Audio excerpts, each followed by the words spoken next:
ഓം ശ്രീ ഗുരുഭ്യോ നമ.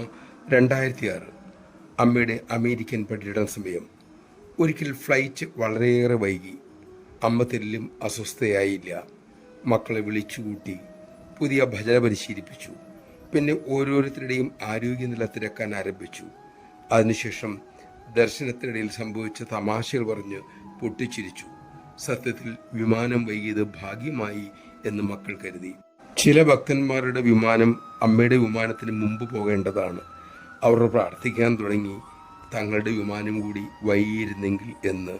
നമഃശിവായ. ഒരു നിമിഷം നമുക്കൊന്ന് ചിന്തിക്കാം. അമ്മ അവിടെ ഇല്ലായിരുന്നു എങ്കിൽ ആ ഫ്ലൈറ്റിൻ്റെ അനിശ്ചിതത്വം എത്ര ഭീകരമായ അവസ്ഥ എല്ലാവരിലും ഉണ്ടാക്കുമായിരുന്നു.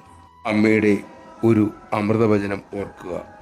മക്കളെ, ബാഹ്യ സാഹചര്യങ്ങളെ മാറ്റിമറിക്കാൻ എപ്പോഴും പറ്റിയെന്ന് വരില്ല. പക്ഷേ അതിനോടുള്ള സമീപനം വിവേകപൂർവമാക്കാൻ നമുക്ക് സാധിക്കും. ചെയ്യേണ്ടതെല്ലാം ഭംഗിയായി ചെയ്തതിന് ശേഷം എല്ലാം അമ്മയുടെ ഇച്ഛയ്ക്ക് വിട്ടുകൊടുത്ത് ശരണാഗതി അടയാൻ നമുക്ക് സാധിക്കണം. അതിനുള്ള ശക്തിക്കായി നമുക്ക് അമ്മയോട് പ്രാർത്ഥിക്കാം.